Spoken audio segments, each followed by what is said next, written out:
Welcome to the Beverly Hills Plastic Surgery Podcast. This is Dr. Millicent Rovelo. I am here today with my profound and illustrious co-host, Dr. J. Calvert. Feeling profound. Profound. Good to see you, Dr. Rovelo. That was good. That's your first tee off. That was my first intro. Very nice. I feel like I put on like my deep voice. That was good. You were very serious. Like that. And that was good. I'm into it. Happy to be here. Good. Happy to chit chat today. What are we talking about today? Well, since you're running the show, I'm going to leave it to you to talk about labiaplasty. Labiaplasty.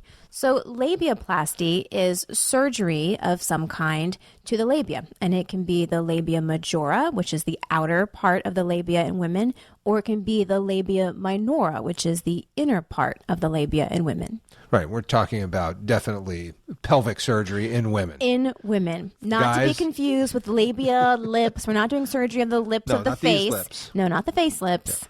Yeah. The labia in women. Men, sorry, this one's not for you. Well, they may be interested because there's a lot of problems that can lead people to want a labiaplasty, and the men may be the ones that dial in.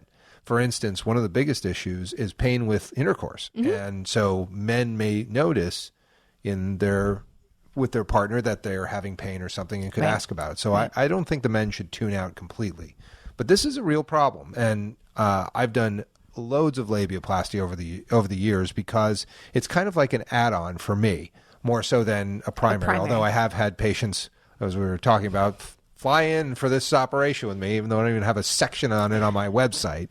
But I do labiaplasty, probably every, 2 or 3 months. That it winds up where I'm doing this, that, or the other thing, and it's kind of like, by the way, doctor, while you're there, can you take a look and see if you can help me with this? And it's usually, it doesn't have to be after children, but a lot of times after women have children, the labia get longer, they get stretched out, and they become a problem. They can show in bathing suits, they can be, just not cute. That's really what a lot of women say. It's like, it's not good down there, and I want to fix it up.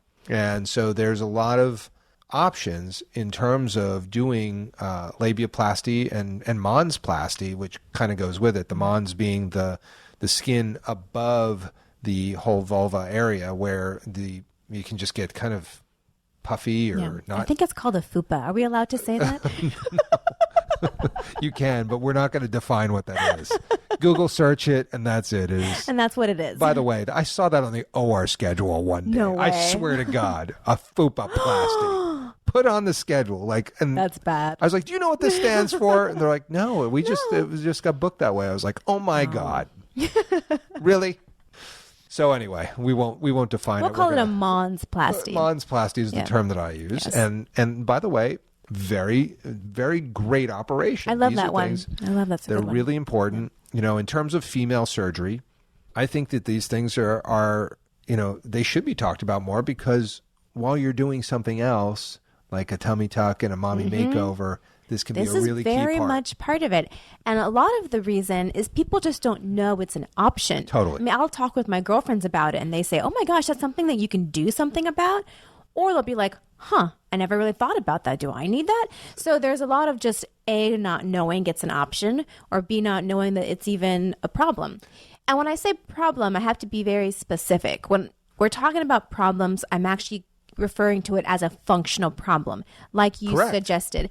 Pain with intercourse, pain with exercise. And this is because typically it's the labia minora, the inner lips of the labia, which protrude out from the labia majora. So they're sort of hanging out. They're a little bit longer than they should be in order to be comfortable. So they get stuck and they rub and they chafe, and it actually can be a problem, for sure, functional problem. And a quick anatomy lesson for those of you who are kind of wondering what these terms are. So when it comes to the vulva, which is sort of the external aspect of the vagina, which is what many people just call it, like, it's the vagina. It's the vagina. It's not. The vagina is the birth canal, truly where the baby comes down and where, intercourse happens. So that's the vagina. But as you get into the vagina, there's the vulva.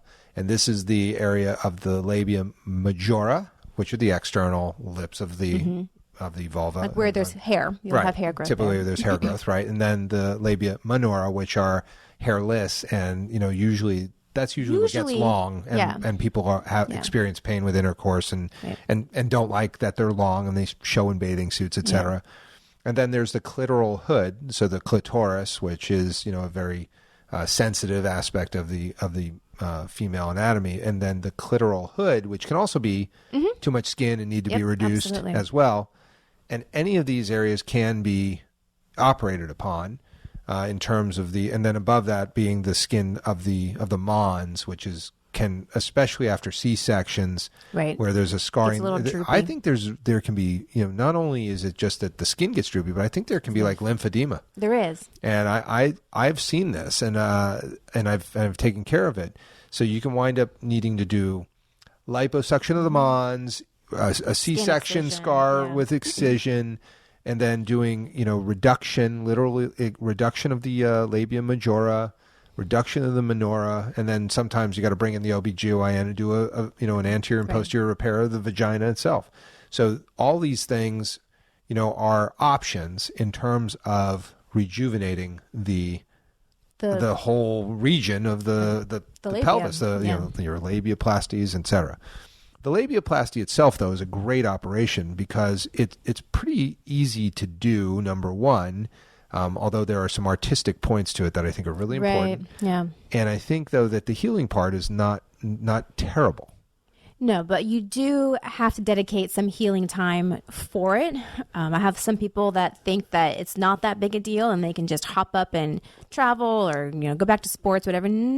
It's actually this area. And have intercourse right away. Yeah, no, this area needs a little bit of TLC. It's not that it's painful kind of recovery, but in order for these areas to heal well, they really kind of need to take a load off for a good week. And I have them no intercourse for 3 weeks. Oh, no, for sure. Yeah, I mean, you gotta let this heal. Yeah. And most women are on board with that. They're like, whoa, yes, what are you doing? You should be on board because this area's got to heal. Yeah. But typically the care after surgery is pretty straightforward. I mean, the way that we do these just depends on what you need to reduce. And, the key is to not, some people think, oh, I'll just, snip just this cut off. it off. Yeah. You can't do that. You actually have to put a little Z-plasty in. You have to break up the scar. Otherwise you get problems because there can be over resection, which I've seen. Mm-hmm. You can have problems with, like you said, if you take too much, it can be like kind of open and chafed and that's not pleasant at all. But, again, with, good planning, good analysis and good planning, like all plastic surgery, you can have great results. And the aesthetic goal, I mean, if you're talking about the aesthetics of it, we mentioned functional problems. The aesthetics that some women come in for, that's the only concern they have, is that you want the labia minora, the inner lips of the labia, to be kind of tucked in and hidden in between or beneath the labia majora, so that when you are in a standing position, you don't see them hanging. Now, I say that as a caveat because there are going to be people that hate and say there's no such thing as an abnormal labia, which is true. And if it's working for you and it's not causing problems, then your labia can look however they look, that's not a problem. Absolutely. But there are some women who just are self-conscious about that look, and they prefer to have them more tucked in. That's right. It's it's all about what you like and what your aesthetic is, but the options are great, and the operations work really well. Yeah, they work great. And the labia majora, I think, go hand in hand with the minora because a lot of times the age factors, so with age, the lengthening of the labia minora also goes hand in hand with sort of a shrinking of the labia majora. So this is an area that loses fat very frequently with age and with changes in hormones. So this is an area that's a great place actually for fat grafting and rebuilding and bringing back some volume to the labia majora. Yeah, I mean, and some people want them reduced. Mm-hmm. Some people want them enhanced, and fat grafting of the labia majora is great. And it that's a great procedure. Really well. Mm-hmm. And it does, because when you lose the volume, it just looks like hanging skin. Right. And it's uncomfortable. A lot of women say it's actually, I've lost volume there and it hurts to sit in certain positions. Intercourse hurts. So separate from the labia minora, just losing fat and volume in the majora can be an uncomfortable thing for women as well. And clitoral hood reduction is kind of key, but you have to be careful because you don't want to, take too much. And this is a big issue. You really have. This is very artistic work, and It has to look great, and it has to be functionally correct. No, definitely.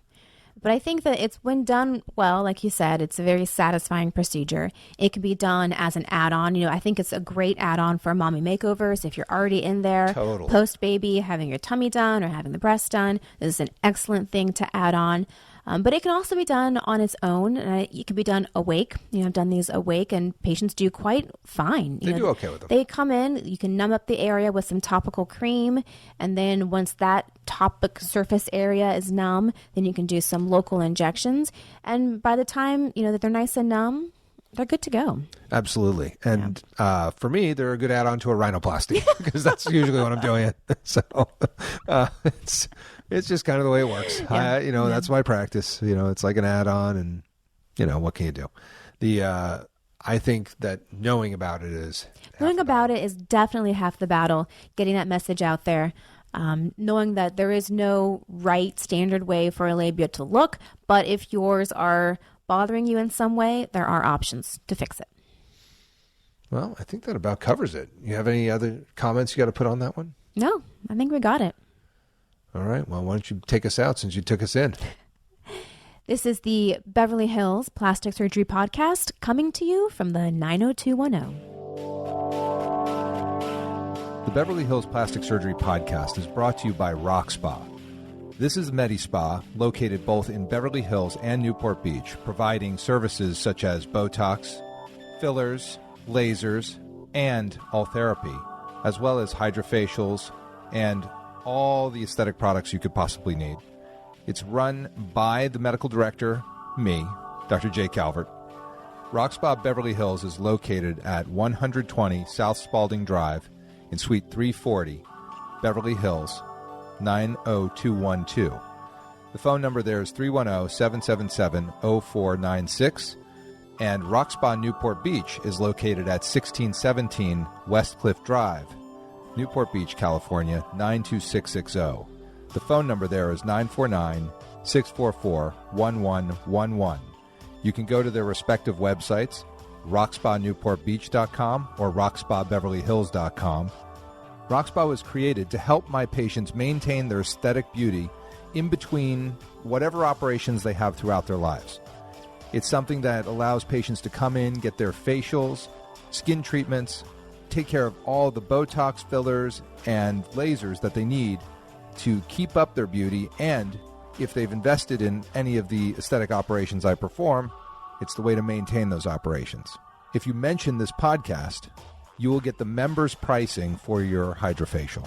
The Beverly Hills Plastic Surgery Podcast is the way that Dr. Rovelo and I talk about the issues that are important to us in plastic surgery.